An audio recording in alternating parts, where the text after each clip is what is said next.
Hey there, I'm Bill Sherck, the man about the woods. Check out Lund's brand spanking new 1875 Crossover XS.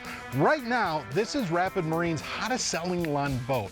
Why? Well, Lund figured out a way to take a hardcore fishing boat and have it cross over into the world of water sports. Think fish and ski, and the Crossover excels at both. Let me show you why.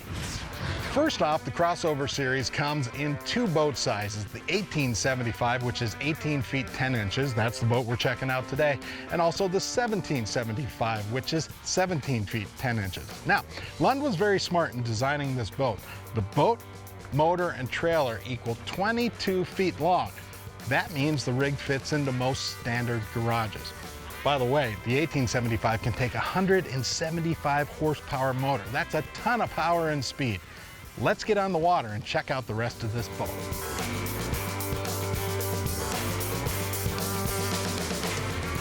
Lund has created a legacy when it comes to fishing boats, and the Crossover is really no different. Starting up front, check it out. You've got a plug here for your bow-mounted trolling motor that accepts 12 or 24-volt motors. Of course, there's a great casting deck up here. I'm a big storage guy, and this is one of my favorite parts of the boat. Look at this, double giant storage up front. Believe me, you can fit all your Plano tackle boxes, all your fishing gear up front. Here's the catch. At the end of the day, when you're done fishing, it's time for a family cruise. Put down the gear, and you grab the pads, pop them in up front. 1 and 2. Now, all of a sudden, you're ready for water sports. Now, back here in the cockpit, Lund came up with a very cool 2-locker system in the floor. The big one's right here. Crack it open. Look at that. You've got storage for wakeboards, water skis. If you like putting long fishing rods in the boat, they've even got this bracket. You pop it in. Now, this locker will accept 8-foot fishing poles. It's the same storage with the side rod locker storage. 8-footers fit in there. Now, the dedicated rod storage locker is up front. Check it out. Open it up, it'll take 5 7-foot rods. There's also a dedicated onboard charger spot. Maybe my favorite part, you can close it up, it's lockable, so everything you've got is secure. Okay, Lund's other big innovation in this boat is the rear casting platform. There's a lot to talk about here. Number one, when you're fishing, you've got a ton of space to walk around back here. In the middle, an 18-gallon live well and bait tamer. What I like about it, it's got a wide mouth, so it's easy to get the fish in and out. Remember, Lund designs these things to keep your fish alive, so they're good at the end of the day. When it's time to take a break from fishing again, look at this. They integrated a ladder. So when it's time to ski, you just flip it down and you're ready to go. The other great design on this boat is this little stow and go system. You just pop this out and check it out. Your tow pylon drops right in, you're ready to ski or wakeboard. At the end of the day, you just pull it back out, snap it in, out of sight, out of mind. The other cool thing, if you get the bimini top, it fits in there too. The other great component of the boat, these flip-up seats. So in the afternoon, when it's time to take a little cruise, flip them up. Look at that, they've even got drink holders and a little trinket holder for your cell phones.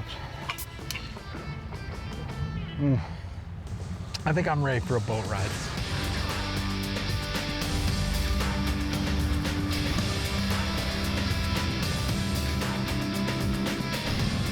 Now, the cockpit of this boat is a beautiful design, a fresh dash design. Plenty of room over here for the electronics. For a guy like me, you even can move the seat forwards and backwards, so if you need a little extra leg room, you've got it. Absolutely love it. There's an AM/FM radio that's also satellite radio compatible. Over on the passenger side, look at this, a huge glove box. And of course, sidewall storage too. In fact, it's big enough you could even fit another ski in there. Okay, a little bit of technical talk. Let's start with the motor. This year's boat has a 150 Mercury 4-stroke, an awesome motor for this boat. In fact, Mercury tested them on the 1875 Crossovers.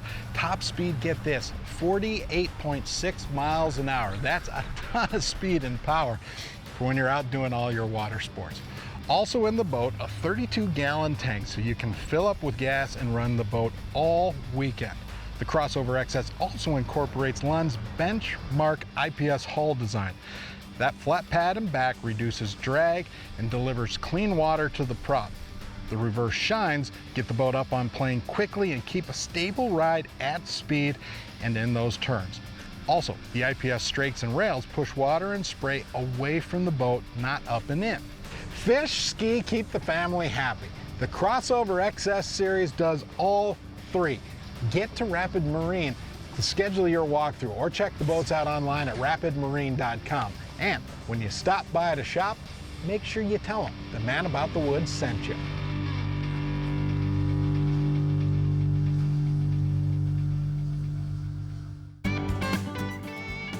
Today's Due North Insider is presented by Rapid Marine. All right, so one of the questions we get a lot is, what exactly is good etiquette at the boat launch? And there are a couple of things I do just to make sure I'm ready to go, because you've seen the people who hold up the lines trying to get in the water. Trust me, a couple of simple things will get you going smoothly. Number one, always make sure that your travel straps are undone before you're backing the boat up to put it in the water. Number two, make sure you have your plug in for a couple of good reasons. Believe me, that's a mistake you'll only make one time. Also, be sure to check your emergency chain. Make sure that's unhooked, so then when you back up, you can launch and you're ready to go. Now, on the other end of the deal, when it's time to also put the boat back on the trailer, there are things you can do there to keep the process going smoothly.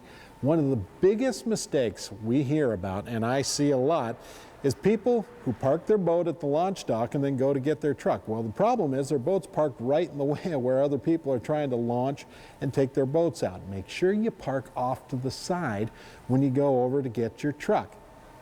Pull out your chain, hook up the boat, get it on the trailer, pull away, you're out of the way, and everyone's having a good day at the launch. Hey there, Bill Sherck, the man about the woods. One of the questions I get asked a lot is, what kind of toolkit do you keep in the boat? What I find is most folks say they've got a toolkit, but it never makes the grade. All right, what do I keep in mind? Well, first off, I've got a crescent wrench, and I've got a big one.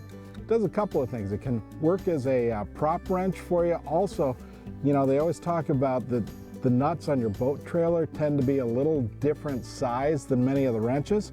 Well, with the big crescent wrench, you can get it. Duct tape, it's a cure-all. I keep it in the boat for patching holes, whatever happens, holding stuff together. A bunch of different screwdrivers. Not that I'm going to screw around with the motor too much, but it's just good to have to tighten screws that might come loose, things like that. A multitasking tool. It's got little screwdrivers, it's got a knife for cutting line, pliers, all kinds of stuff. You'll be amazed at how often you use that. Here's another one that people don't keep along. Extra plugs. Just 2 weeks ago up on the Rainy River, we would have been in trouble if we didn't have our extra plugs with us. Zip ties. You ever keep these with you? Get a couple, just wrap them up, keep them in the boat. And then the other big thing I keep is a set of oversized pliers and cutters, especially if you're a big fish angler, you know, big pike and muskies. For getting down into the muskies, that's good. For cutting hooks, in case you ever get hooked. We did that up at Sault Ste. Marie a couple of years ago, and those pliers saved us. Having a good set of needle nose helps. Allen wrenches. A lot of boats have Allen wrench screws now, so I always keep one of these handy. And finally, the good news, I keep a fillet knife with me, just in case the fish are biting. Hey there, I'm Bill Sherck, the man about the woods. I have certain things that I always keep in my fishing boat, and if you don't have them, you should add them to your list. First up on mine, a toolkit, and not just a couple of screwdrivers and a knife, a complete toolkit with duct tape and screwdrivers, all kinds of stuff. Make sure you've got it, because believe me, at some point you're going to have to dig into it. Also, having a good weather radio with fresh batteries in it. I actually had a buddy who trashed his boat last summer because he didn't have a weather radio and didn't know the bad weather was coming. Keep it with you. A little bit of fun. On those hot summer days, you always have a soda that gets warm on you. I keep a bunch of koozies ready in the glove box. Extra plugs, keep extra plugs with you. Believe me, you'll need them for the live well or when you misplace them for the back of the boat. Here's another one. a complete set of keys, not just for the ignition, but for all the lock compartments in the boat. And I also keep an extra set of keys for all my trailer locks as well. You hate to have to dig into it, but at least you know you've got them with you. If I don't have a shortwave radio, I keep a cell phone charged with me. Believe me, people want to know where you're at. Also, extra life vests. It seems to me like people have just enough life vests. Always tuck 1 or 2 extras away for when people show up. Finally, having a good first aid kit with you. I don't know anyone else who keeps the proper first aid kit in the boat. I hate to say it, but you're gonna have to dig into this at some point, whether somebody puts a hook in their hand or they get stung by a bee. Have a complete kit with you and have it ready to use. There you go. Have a couple of things ready in the boat. It's gonna make your time on the water just a little bit more fun.